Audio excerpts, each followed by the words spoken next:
And it was this house where police and first responders found 16-year-old Justin Blackshear with multiple gunshot wounds. Some people have expressed concern over social media platforms for the reopening of the schools, while others have expressed support. Planning and zoning experts also say that the light will add a pedestrian walkway to make it easier for people to cross the road. As the flu season in Georgia begins, the coronavirus pandemic is still in full force. Thanks, Cassidy. Well, you know, if you're in Athens, the weather today has been absolutely beautiful, but it doesn't look like that's going to be the case on Saturday. Hand recounting of ballots continues in counties across the state of Georgia. In our northeast Georgia area, only Oglethorpe and Barrow counties have completed their recounting. That's right, Aaron. You may remember a couple of weeks ago we spoke to Commissioner Joe Allen about the ordinance he sponsored that will help county employees. Now, if you're looking for some fun outdoor activities to do in this beautiful Athens weather this week, here are some ideas. If it helps to save somebody not getting infected because of what we do, that's the bonus. Rudo Kieft is a scientist in the molecular biology department at UGA. He's also the parent of a student at Madison County High School. Kieft, along with other parents, students, and community members, are speaking publicly about the face mask policies implemented at all Madison County schools amid the coronavirus pandemic. Last week, an anonymous person created a petition to support optional face masks at Madison County schools. The petition garnered over 350 signatures, along with comments like these from people opposing the policies. The guidelines say masks are expected to be worn when social distancing is not possible, including the bus, in the crowded hallways, and in smaller-sized classrooms. Madison County student Berg Booth is in support of the policy and says there are multiple opportunities for people to take mask breaks. I think that the mask policy we have is it's very beneficial to us. Kieft also says his background in science helps him constructively review the statements from the opposing side of the mask argument. What they showed is cherry picking from one set of data which benefits their story or their angle on the whole thing, which is absolutely wrong because that's not how science works. However, Stephanie Higdon, a therapist and parent of 2 students in Madison County, says face masks have been one of the greatest contributors to the increase in stress and anxiety this year.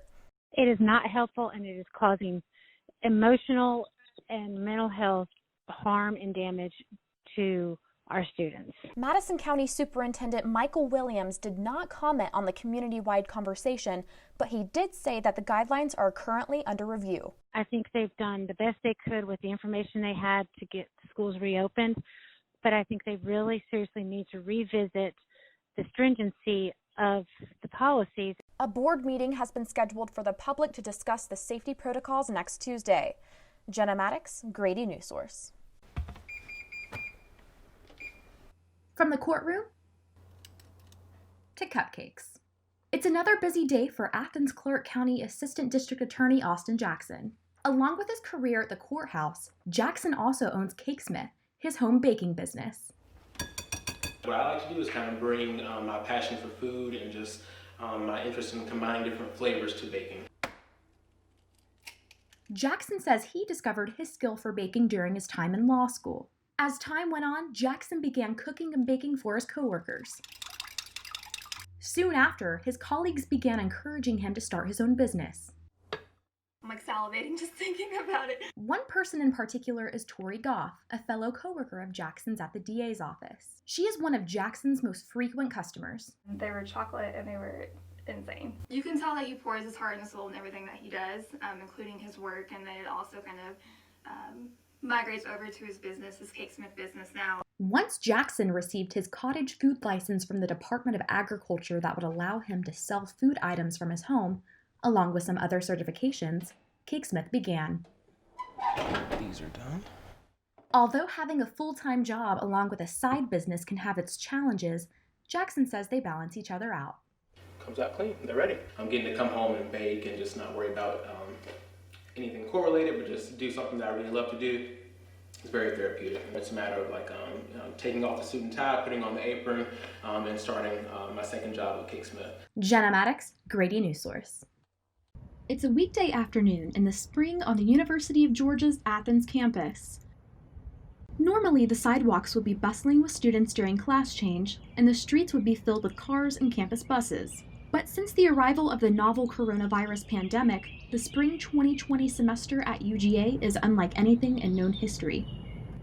On March 16th, UGA President Jerry Moorhead, along with the University System of Georgia, announced that all university classes would be moved to online instruction for the rest of the semester due to the risks of the coronavirus. After the announcement, a large number of students made the decision to move back to their hometowns for the remainder of the spring semester. However, a handful of students decided to stay in Athens. Tyler Wilkins, a junior at UGA, explained his reason to continue living in the college town.